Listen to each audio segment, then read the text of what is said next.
21st of August, Rabbi Moore, Parsha Hashavua with Rashi, Re'eh. Beautiful. Where is my cursor? Okay.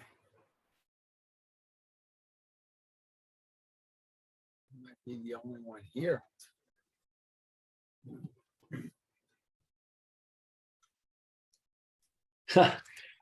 I'm glad you said I'm the only one here. I've been talking to you for the last 3 seconds. Oh, really? And Well, then I just. And then you said, I'm the only one here, and I realized I was on mute. Oh, okay. Okay. Well, now Rabbi Moore's on mute, too. Yes, Rabbi Moore, if you're talking, we can't hear you because you're on mute.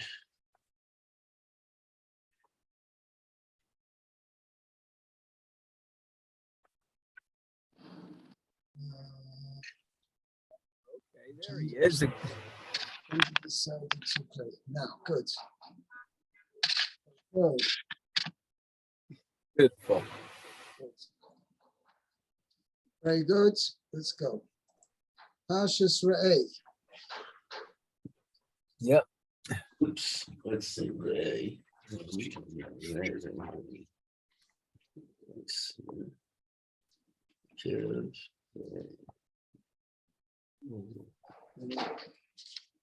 Just 1 second. I'll be back in 1 minute. Okay. I'll also be back in 1 minute. Okay. Should I time you?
Okay, let's go. Mayor, you hear me? Yes, I can. Okay. I was just wondering Yeah. on this first pasuk who was stating it, but let's see. It says, Re'eh anochi noten lifnechem hayom bracha uklala. So, So it sounds like, is that Hashem or Moshe Rabbeinu? Is that your question? that's my question, because we don't know. I don't think, at least at this point. If you continue the next pasuk, it says, Asher tishmu al mitzvos Hashem Elokeichem, asher anochi mitzaveh eschem hayom. Means it sounds that Hashem Elokeichem is not the one who's speaking. Right.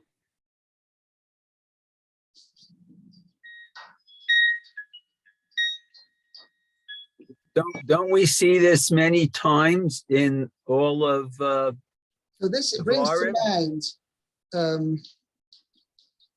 there's a whole discussion in the end of last week's Parsha. We have the second Parsha of Krishma, which is mentioned in the end of last week's Parsha. Okay, now, if it's Moshe Rabbeinu speaking, okay, now, so there's a thing. let's start off.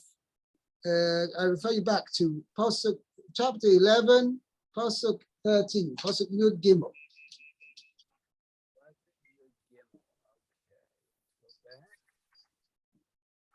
Pasuk Yud Gimel. Yes? Okay. Oh, this is the Okay, beginning you of said the it this second morning. paragraph, right? Chapter 11, Pasuk Yud Gimel. Okay. Pasuk 13. So it says, "V'haya im shemo et tishmil mitzvotai asher anochi mitzava ve'etchem hayom liyava et." Now, Oh, that's so who's interesting. speaking here?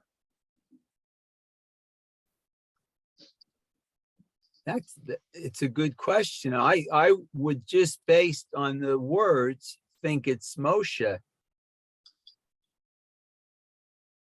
So what does it mean, mitzvah side?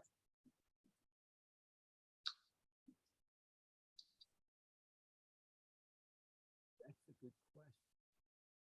Moshe is the one who's commanding us? No, but he's the one. I don't know the right English word. The go between Hashem and the people. Means he's the intermediary. Intermediary, yes, thank you. So Okay. he could be saying this, based on what Hashem told him. Okay, so let's see the next pasuk, pasuk Yud Dalet. Okay, so let's see. It says, Vinatati. Okay, I will give you. Oh, mitar tzechen. This definitely has to be Hashem. Right. Because only Hashem controls the weather. Right. Moshe Rabbeinu is not bringing the rain. Right. Okay. We could try to influence Hashem though to do it, but So I have to look it up again. There's a big discussion because the first 4 books of the Torah, actually more accurately, the middle 3 books. Bereshis is for sure entirely narrative. Right? right. The next 3 books, Shmois, Vayikra, and Bamidbar, whenever it never says that Moshe said to the Jewish people. It says, Vayidaber Hashem el Moshe Leimor. Everything that is written there is Kilu Hashem. It's a narrative of Hashem speaking to Moshe, and Moshe said it over to the Jewish people afterwards. Okay? The Sefer Dvarim, starts off, Eile Advam Asher Diber Moshe al Kol Yisrael. Okay. Okay, just 1 second.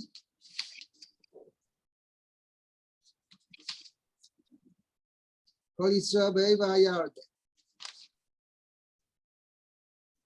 Right. Okay? So if you look Now, yeah, but then Moshe Rabbeinu himself says there in Pasuk Gimel, Vahi ba'arboim shona b'ashtei asar chodesh ba'echad lachodesh, in the 40th year, in the 11th month, on the 1st of the month, Diber Moshe b'nei Yisrael kachol asher tziva Hashem ha'Yisrael aleim. Moshe Rabbeinu spoke to the Bnei Yisrael like everything that Hashem had commanded him to say, but didn't say anything. Hashem had commanded him, aleim, about them, or to say to them. right. Okay, so you see that the whole Sefer Dvarim, this whole monologue, let's call it, of Moshe Rabbeinu, is really saying over what Hashem had told him to say to them. So l'chayra, so the question is, what is it? A different form of prophecy? Is it a different form of communication to the Jewish people? This Sefer Dvarim, or why the change? Why the change in how exactly? In what aspect, in what respect is the way of Hashem communicating through Moshe, has that changed? Is it a different form of communication or not? Now, this is a major discussion among the Mefarshim. But anyway, the one proof that when Moshe Rabbeinu, one opinion is that Devarim is Kaviyachal on a higher level. That everything else in the Torah, it says, Vayidaber Hashem and Moshe Leim. Hashem spoke to Moshe to say over. So when Moshe Rabbeinu said it over to the Jewish people, it was not immediately. Meaning Hashem first communicated with Moshe, and then Moshe said it over to the Jewish people. Okay, that's like a secondary speech. Dvarim was different, is that Shechina medaberes mitoch groina. That Moshe Rabbeinu could say over words to the Jewish people, and even saying I, but not in reference to himself, but in reference to HaKadosh Baruch Hu, which was even a higher level than what we had before in previous in Shmos, Vayikra, and Bamidbar. Okay, it's a whole major discussion about that. Okay, that's I have to remember. I have to listen to this tape again. Brought two opinions. According to the Gra, I think Dvarim is a lesser level, and according to other Mefarshim, it's a higher level. Okay, we'll see. Anyway, I just wanted to point that out. So your question over here, is really, it could well be that Moshe Rabbeinu is speaking, should we say, Kiviyachal Hashem is speaking directly to the Jewish people through Moshe. So when it says, it's really referring to HaKadosh Baruch Hu.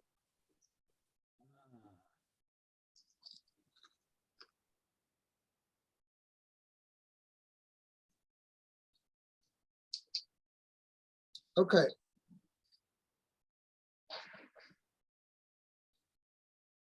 So I guess now we do the Rashi. It says, Re'ei Anochi, it's on the whole pasuk, it looks like, Notein bracha uklala. Right. Okay. And it says, Ha'amurot v'har gerizim uvehar eval. So what Ha'amurot is, it is said, or they said? Yeah, they're stated, Okay. right, at Ha-Grizim and Ha-Eval, which basically is referring, what Rashi is telling you, is that I'm giving before you today the blessing and the curse, but it was actually said to them much later when they were in the land of Israel, and what's referred to in Parsha's Kisova.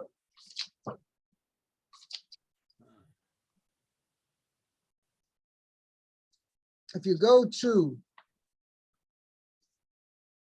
Parsha's Kisova, chapter 27, starting from Pasuk Yud Aleph, Chamishi, from Chamishi of Parsha's Kisova. Okay. 27 Yud Aleph. Okay, I have it. Oh, okay. So it says, Vayitzav Moshe et ha'am bayomahu lemor. So this is saying Moshe commanded the people on this day. As follows, right? As follows. Right. Oh. So and then it says, these Ele Yamdu Levarach Samal Ha-Grizim V'Avrachem Esayot. And when you cross over the Jordan, these people, these shall stand on Ha-Grizim, I Shimon v'Levi v'Yehuda v'Yisachar v'Yosef v'Binyamin. Okay, which basically is all the sons of Leah and Rachel, with the exception of Reuven and Zvulun. And V'Ele Yamdu Ala Klala B'Har Eval, Reuven God v'Asher, Zvulun Dan v'Naftali. Then, the Levim who are standing in the middle, they shall announce, shall we say, to the Jewish people, to every man of Israel, in a loud voice. And then the next psukim say all the klolas. There's 1, 2, 3, 4, 5, 6, 7, 8, 9, 10, 11, 12. So, okay. So then in the beginning of our Parsha, it says in the singular, bracha uklala, and then here in Kitavo, although it said in the singular earlier, it looks like it's stating each curse. Correct. Separately. Right. And Rashi explains that first they said, should we say, the Levim turned towards the Har Grizim, where the tribes who were going to, should we say, be the conduits for the blessing, right? So he turned towards them and he blessed the people. Oroch, and again, wherever it says in this over here in Kisava, Oroch Ish, first the Levim turned towards Hagrizim, to the tribes who for the blessing, and he says, Baruch Ish, Asher lo yaseh fesel u'masech. Blessed is the one who doesn't make a molten image. Okay? And then afterwards they turn to the Ha'ebal and says, okay, that's how she explains that in Pasuk Yud Beis. But what do I want to say over here? But here we're having a general introduction to that. And Rashi's pointing out, that's what Rashi's saying over here. You later, I'm going to give to you, when you cross over the Jordan in Eretz Yisrael, I'm going to present you with a bracha and a klala, and which are going to be, I'm going to elaborate on what the brachas and the klalas are. Okay? And then Rashi says, and that's the next passage is going to say, as bracha means the Kosh Baruch Hu is going to give you bracha and klala. In other words, bracha if you fulfill the mitzvahs, and all those things mentioned over there in Parshas Kisavoy, and the klala if chas v'shalom you are not. It's interesting though. I just thought of an interesting question over here.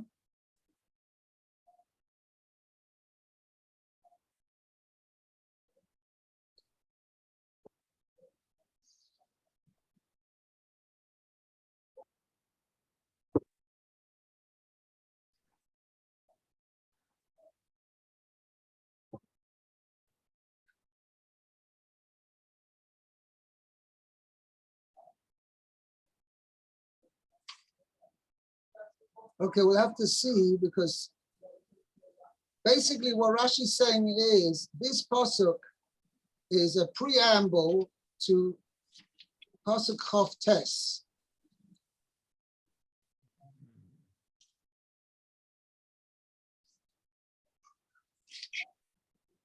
It's here, we got over here, going back to Parshas Re'eh, in Parshas Re'eh itself, it says, Pasuk Chof Tes says,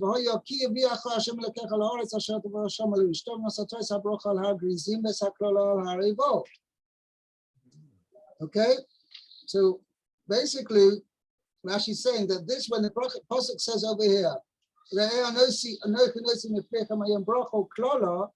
not that the bracha and klala is going to be, it's not going to be effective yet.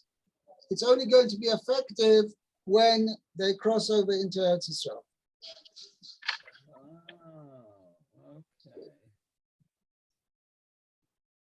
Okay, and then Kosh Baruch Hu is going to, the 6 tribes are going to go up on Har Grizim, and 6 tribes are going to go up on Har Eval, and that's when this is going to come into effect.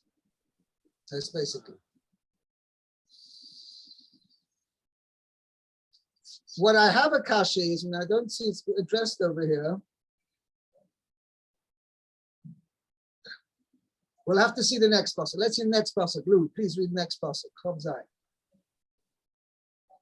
Es habracha asher tishma'u el mitzvos Hashem Elokeichem asher anochi mitzaveh eschem hayom.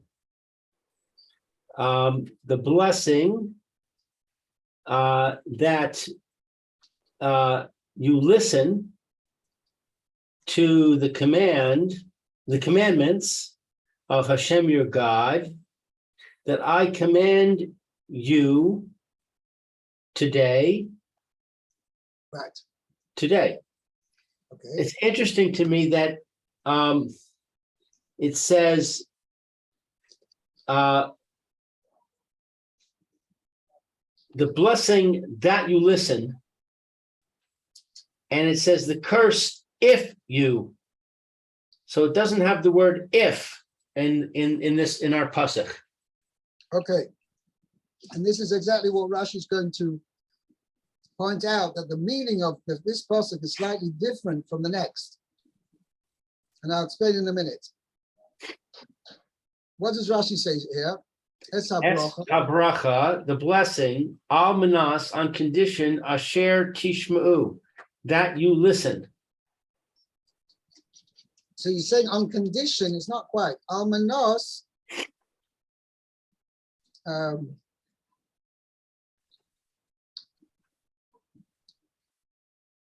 so let me ask you, is it going, you'll get the bracha if you have listened to HaKadosh Baruch Hu, or you're going to get the bracha later? I mean, the bracha will be Asher Tishmu if, or shall we say, on condition that you will listen. Means it's going to talk about future listening rather than past listening. Well, I'm going to shortstop your question, because if it wasn't for Rashi saying al manas, I would read it this way: the blessing that you will listen. In other words, that Hashem says, I bless you that you will listen. Okay, so now Rashi has a problem with that. That's what the pasuk seems to sound like at face value. Right, Kipshuto. But then Rashi mentioned before that all these brachas we're mentioning over here is all the blessings. You'll have a rich land, and you'll be comfortable. You have a lot of parnasa, and you'll have a lot of livestock and tremendous yield from your produce, etc., etc. Okay, which is really what they call gashmistic blessings, blessings of this world. Okay, so that is really what the brachas are being referred to here. But you're right, so that's why Rashi says, when will you get the bracha, which is mentioned over there, all these blessings, actually mentioned later in Parshas Kisavos. It says, Baruch atah b'vayecha, Baruch atah b'tzeisecha, and you have tremendous, a quote from you over here.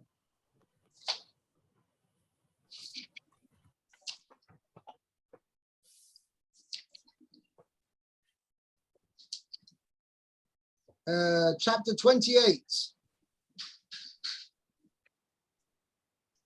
You go there. V'hoyam shemaya tishma b'kol Hashem Elokecha lishma la'asos kol mitzvos asher anochi mitzavcha hayom v'nitzoncha Hashem Elokecha elyon al kol goyei haaretz. You'll be top nation. Uvo alecha kol habrotcha Yisrael v'sigucha. Tishma b'kol Hashem Elokecha. Baruch atah boyeh, Baruch atah basodeh. Baruch peri vitnecha v'yad moscha v'yemtecha. Shkal ofecha v'ashtareis tzonecha. Okay. So you have all these gashmistic, all material blessings. So if that's what it's referring to, so you've got a problem. Technically, literally, the pasuk means the bracha will be that you will listen. So Rashi said, but that's a problem because bracha referred to later in the Torah refers to all these material blessings. So Rashi says, Es habracha, you're going to get all these blessings al manas asher tishmu, on condition that you will listen. So let me explain as follows. I gave a mashal. Just imagine you hire somebody, bring in somebody to repaint your whole house. Okay?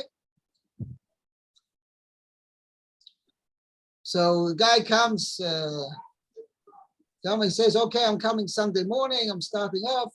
Kitzi brings his stuff, and he works for 2 hours solid. He comes out at 8 o'clock in the morning, he sets everything up, he puts down drop cloths, he puts all the things, and he works steadily and studiously till it reaches 12:30, 1 o'clock, and he's really made good headway. Anyway, I forgot to make everything. You make up with him, let's say, you're going to pay him 3,000 shekel for doing your whole house. Anyway, it comes lunchtime, and you go over to him and he says, I see you're working really well. Here, take 100 shekel and buy yourself a pizza. Now, the guy's going to turn around and says, what do you mean, 100 shekel for pizza? I thought we made up 3,000 shekel for the job. What do you give me just 100 shekel for? Now, obviously, what the answer is that the 100 shekel is not offered to him as a bonus. Whereas, obviously, the real payment for the job is when he finishes the job and does a good job. But since the guy's working well, you want to give him a bonus. So you say, here, take 100 shekel and buy yourself a pizza. The pizza and the 100 shekel is not meant as the reward for the job, because the payment and the reward for the job is going to come at the end. So similar idea over here is, so why does the guy give him 100 shekel? Because he wants to continue working well. He's worked well till now, so he wants to continue to continue working well and keep up the pace and quality of the job as he's done till now. The same thing is when HaKadosh Baruch Hu gives us material reward in this world, it's not as a reward for the mitzvah. Because paying off somebody in this world for the mitzvah, right? It's like he's paying him 100 shekel to buy him a pizza. That's not the reward. The reward is in the world to come. So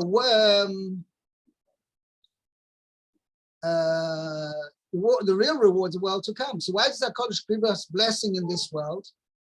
To give us an incentive and to make our job in this world of serving Hashem as we should, to make it easier and more pleasant. It's the bonus. Okay? So what is the purpose of Es HaBracha? Asher Tishmu, that you should listen. Not that it's an end in itself. It's a means that Asher Tishmu, that you should listen. Whereas by the Klala is obviously that's a punishment for not having listened. So that's then it says Klala im lo yisishmu, if you don't listen. Okay.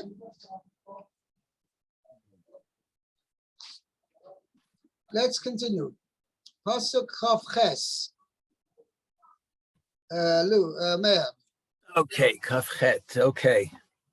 The Haklala im lo tishmeu el mitzvot Hashem Elokeichem v'sartem min haderech asher anochi mitzava ve'etchem hayom lalechet acharei Elohim acherim asher lo yidatem.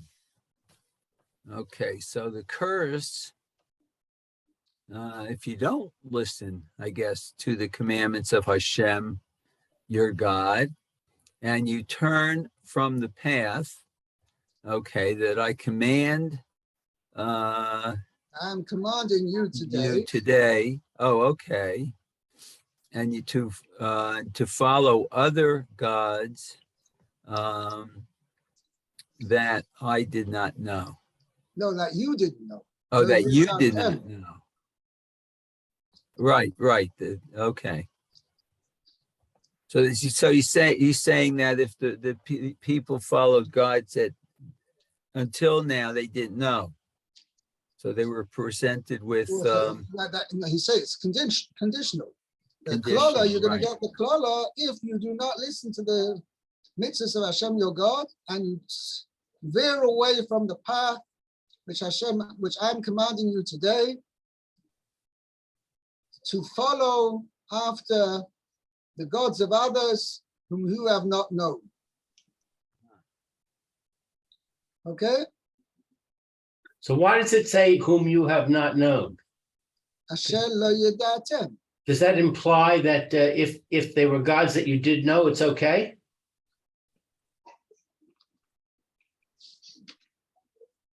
So Rashi elsewhere says Asher lo yedatem means you have not recognized any godly power in them. Means it's part of a reproof. You go ahead and follow idols, and there's no real logic to it.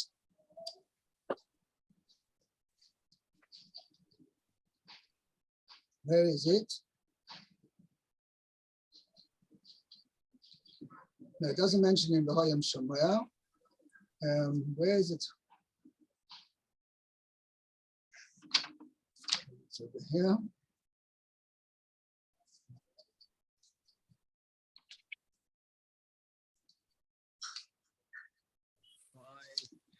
What's on chapter 530? Let's see. Where is it?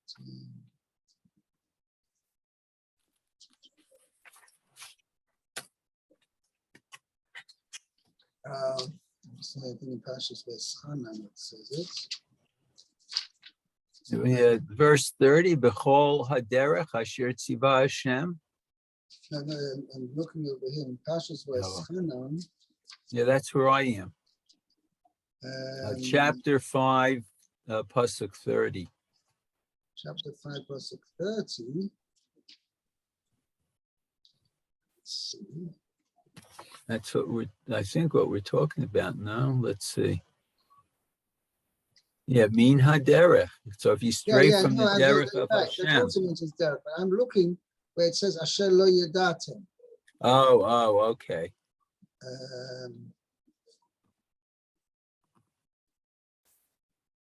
Oh, okay. 1 second. Yeah.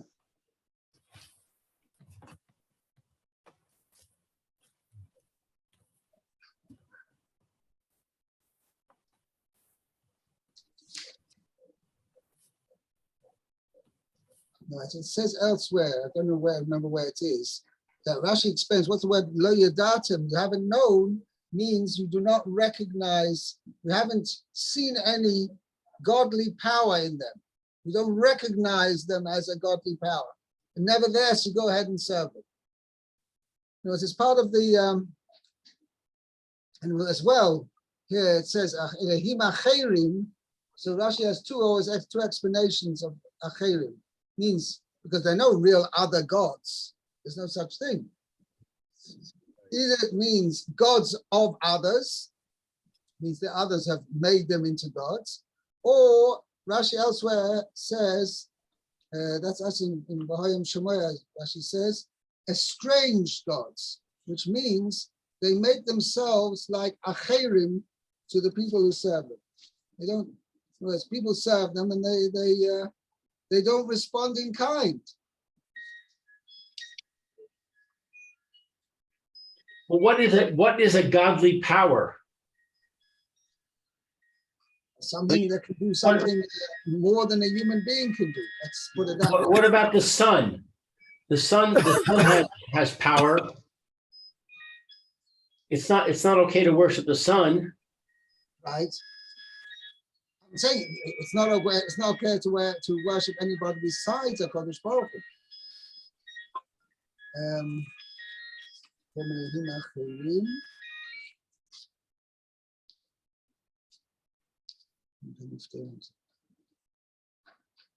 Yeah, Rashi in last week's Parsha, chapter 11, pasuk 16. Hishomu lachem pen yiftel levavchem, v'sautem vavatem elehim acherim, mishtachvisem lahem.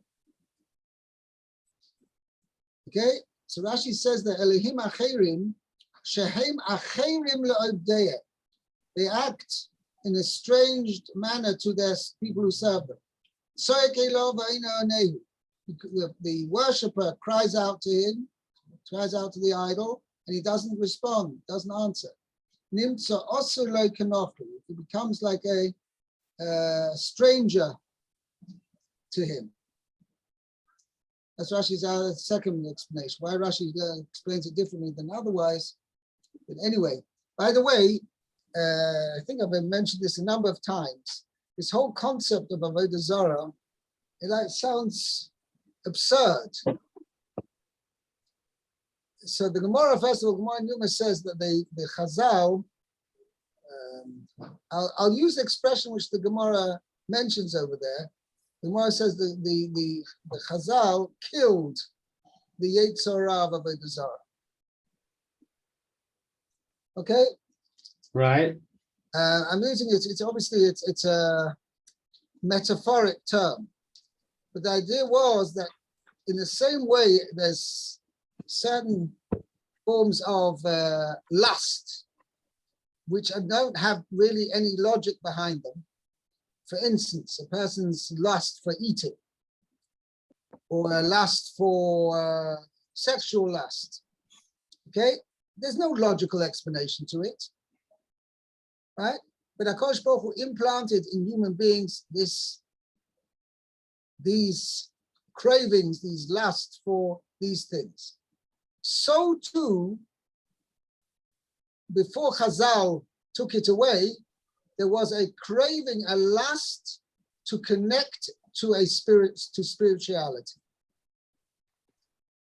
to connect to a spiritual being.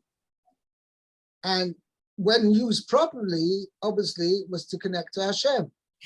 But in the same way as a person's lust for eating can be used improperly, and his lust for sexual relationships can also be used improperly, so too, the lust for spirituality, when used improperly, is basically Avodah Zarah. And even if it's done in a total illogical way, that's what happens when a person misuses the lust, his innate craving for something, right? He misuses it, then it doesn't make sense, right? But this is what people had, and because they misused what the correct form of craving there should have been was to crave for a connection to HaKadosh Baruch Hu.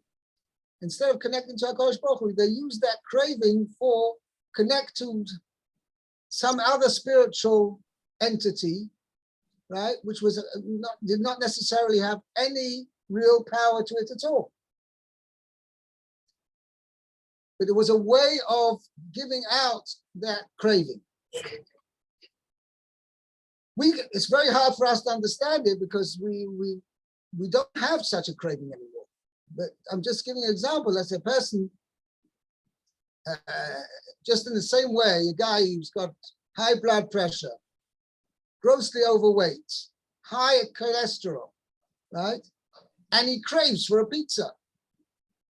Now, you ask him logically, do you know, Mr. So-and-so, if you eat that pizza, could be putting your life in danger because it's high in cholesterol, high in calories, salty, it's gonna shoot up your blood pressure. It's dangerous for you to eat a pizza. He says, but I want a pizza. I have a craving for a pizza. It's totally illogical. But that's the way the Yetzer Hara works.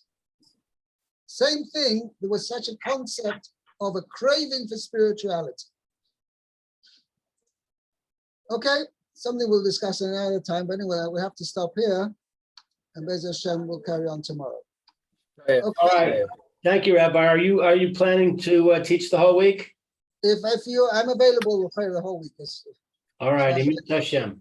Very good. Okay, very good. Well, All right. Call to.